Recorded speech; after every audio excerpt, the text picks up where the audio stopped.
You'll find the best selection of stories right here. Enjoy. Gary. Should I have seen this coming? Maybe if I'd been married a dozen times, but since this is my first marriage, I guess I didn't pay attention to the signs. My name is Gary Rapid, and I've been married to Taylor for 6 years. We were both 26 when the wedding bells rang. Taylor owns a bakery, and she worked right up until her water broke for each of our 2 children. Kenna is 5 years old, and Aaron is 3.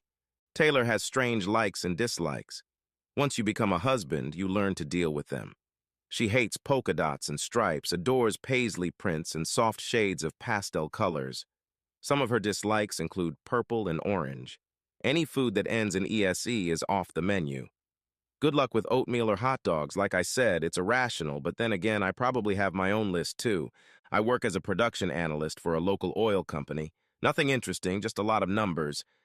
Taylor and I have a pretty active social calendar as we seem to find ourselves at a party at least twice a month. She's made a lot of friendships at the bakery, and some of them have filled her head with a lot of weird ideas. Like it or not, I have to listen to their nonsensical ramblings at these parties. Can your eyes get watery if you roll them too often? Our sex life seems pretty good to me. Neither Taylor nor I go overboard, so nothing kinky. So, back to my problem. It was Wednesday when I got home from work. Dinner smelled delicious. The kids were watching some cartoon show. Usually, Taylor doesn't drink until the kids go to bed, but this time she had a glass of the golden liquid. After I pecked her on the cheek, she took an envelope from the manila and held it out to me. "You need to take a look at this. Change is coming here." Stupid, ignorant me. I thought maybe she had a wish list. No, it was a dissolution of marriage application. It was a copy, and Taylor signed the last page. What the hell is this? Relax. I'm not going to file this petition unless you're stubborn. My attorney has prepared a signed copy for me to file with the court. She assures me I'll get the kids, the house, and lots of child support. You can commit financial suicide by refusing to follow my plans. And what are those plans? I intend to have a lover, or maybe 2. No way! No way! Not trying to raise her voice loud enough to scare the children. Have it your way. I'll get my lovers and all your money, and you can take what I give you and be a good boy. You'll still get lucky now and then. I turned and walked out the door. Who the hell was this woman? What had I done to cause this?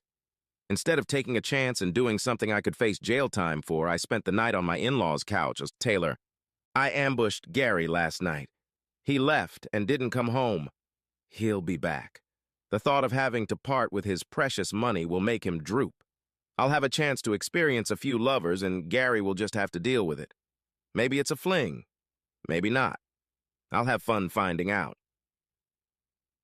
After closing the bakery at 2 in the afternoon, I picked up the kids from daycare and headed to the grocery store. 20 minutes later, with a basket still full of shopping bags, I was getting the kids into the car. With that task accomplished, I started loading the groceries. A kid about 10 to 12 years old ran up to me. "Are you Taylor Rapid?" "Yes, who are you?" "I have to give this to you." The kid ran across the parking lot as fast as he could. It was a small envelope, unsealed. Inside was a note. "Mrs. Rapid, we have been instructed to end your life. We promise not to harm your children at the time of your demise. We will be in touch. Until death do us part. LLC." I was shaking violently. Leaning against the car, I struggled to keep from choking. Staggering, I made my way to the driver's seat and sat there for 15 minutes, sweating and shaking. That bastard wasn't going to get away with this. I called the police. When the policeman arrived, I was furious. His response did little to calm me down. "So you're having marital problems.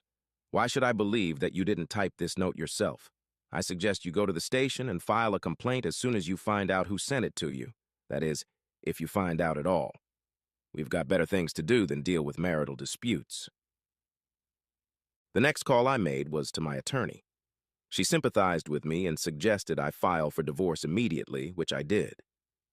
Gary showed up at the usual time. His smirk pissed me off, but I didn't say anything. He ignored me and spent time with the kids. As I was taking the dish out of the microwave, I turned and saw Gary pointing his finger at me like a gun. He pulled an imaginary trigger and then smirked. I dropped the dish. Gary didn't stay for dinner as I called the police again. They told me to gather evidence or stop bothering them. Assholes. My life is on the line and they don't care. The next afternoon, after my parents looked after the kids, I went to see my lawyer. Gary is just crazy enough to want to kill me, and I haven't slept the last few nights. Once in the lobby, I checked the time and found that I had 15 minutes left. As I headed toward the women's restroom, another woman nonchalantly got up from the chair she was sitting in and followed me. I beat her by a few seconds. Not a problem anyway, as there were several stalls available. No sooner had I closed the stall than she pushed open the door and shoved one big, fat gun in my face. "Open wide, honey, and don't say a word." When I opened my mouth, she shoved the gun into my mouth. My tonsils reacted and I gasped. "Don't worry, sweetheart. I'm not here to kill you. Tonight. My name doesn't matter. Call me Jackie the Ripper. Sit down or you're probably going to shit yourself. I'm not a completely indifferent person. We at the LLC want you to have time to say a proper goodbye to your children. For the next few weeks, as long as you wear that purple polka dot hat and that orange-striped blouse, I will let you live. If I see you without your children or dressed differently than I just said, you will likely never see another sunrise. Have I made myself clear enough for you, sweetie?"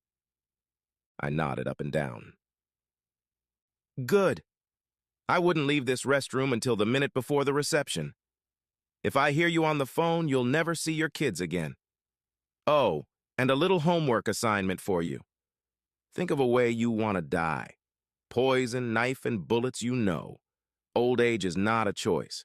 Now finish your little potty break and don't leave until it's time. Are we okay with this cupcake?" I nodded in understanding. "Good. Try to escape and you leave me no choice.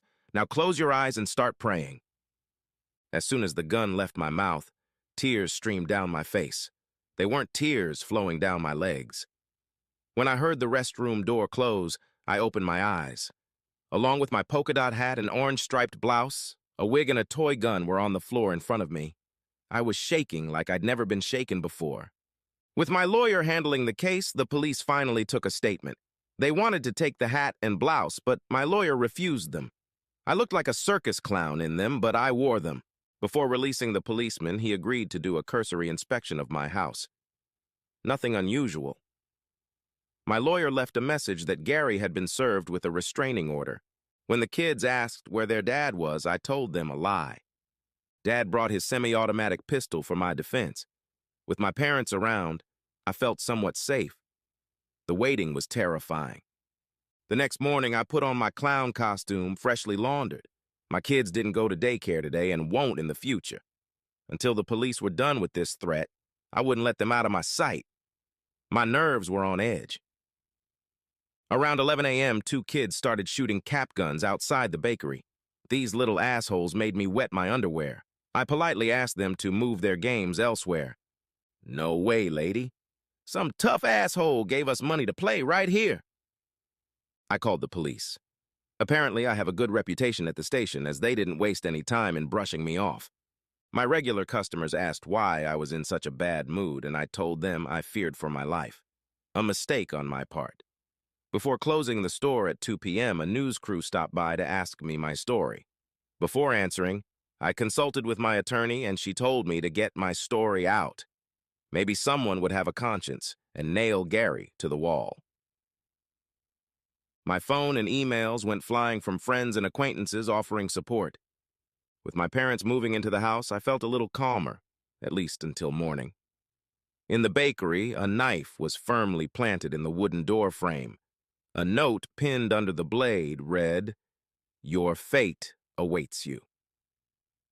I filed another report with the police, who kept my shoppers at bay for an hour. Is it really that hard to get the knife out of the damn door frame? The same outfit day after day got on my nerves. Every morning was a challenge. Was I using my children as a shield? Perhaps. I proudly walked them to the car and then hastily buckled them in, and always breathed a sigh of relief. Mid-morning, a package arrived. I didn't pay much attention to the person who brought it. My bakery was littered with flowers from people offering prayers and support. When I opened the package, I cringed. It was a Halloween prop depicting a decapitated head. I sat in my bathroom shaking and crying. It wasn't funny. The local news followed my ordeal daily. To my dismay, Gary was complying with the restraining order. If only the bastard would have stepped back, maybe it would have all gone away. Although the bakery was usually not open on Sunday, I felt safer in it than in my house. The desire to start looking for lovers had dwindled to almost nothing. That bastard will pay when they finally connect all the dots. At least the police had installed security cameras in the bakery. My lawyer informed me that the police had nothing to link Gary to the death threat. There was no record of "Till Death Do Us Part" LLC. Why am I not surprised? As for business, the bakery was doing great. Kenna and Aaron loved the attention the customers were giving them. Those who didn't know the story were giving me purple and orange gifts. Stripes and polka dots were now more common than not. I hated it. Chinese food was being dropped off at the house. Anonymous donors were my ass. The police lost interest and floated the idea that I might have organized the whole thing. This caused a few haters to boycott my bakery. The fire department arrived when they got a call that someone smelled gas. This caused the bakery to be closed for a few hours while they checked my oven. No, not that oven, although I was horny. I was used to sex by now, and it had been many days. Then I got a note. Time is running out. Make peace with those you love. After a visit to the doctor, I started taking pills for high blood pressure. I became irritable and bitchy with everyone. Gary is going to pay. I couldn't risk leaving the house to go to the bakery. If that bitch Jackie wanted to take me out, she'd have to break into my house to get to me. It worked for one day. I was going crazy. For over a week, I hadn't eaten a proper meal in over a week. I was surviving on protein drinks. The last note just got me. Nah, nah, nah, nah, nah, nah. Nah, nah, nah, nah, nah, nah, nah. Hey, hey, hey, goodbye. I made my decision and spent most of the day online. After making a few phone calls, I thought I had found the solution. Dressed up in a clown costume, I took the kids and headed to the agreed-upon parking lot of the grocery store. And that's where it all happened. Soon there were police cars everywhere. Our top story tonight is an arrest in a murder-for-hire case. Let's talk about a divorce that went off the rails. Taylor Rapid filed numerous police reports accusing her husband of hiring someone to end her life. Today, she found herself behind bars after giving an undercover cop $2,000 to kill her husband. Taylor was sentenced to 10 to 20 years for solicitation to commit first-degree murder. The color orange seems to have become her closet. When light shines through the bars, shadows form streaks on her clothes. The other inmates pick on her. The purple bruises look like polka dots. She's had her fair share of lovers, but none of her own choosing. Quite a match, don't you think? The police couldn't trace the $10,000 Gary withdrew from his 401k. He said he lost it betting on the Celtics. In the divorce, Gary got the kids and the house. Since Taylor was in jail, Gary successfully petitioned the court to sell the house and move the children to the opposite coast. Gradually, Kenna and Aaron forget their birth mother. A live-in nanny suits everyone quite well. Thank you for listening to the entire story. If you enjoyed the video, please hit the like button and subscribe for more exciting stories. Until next time,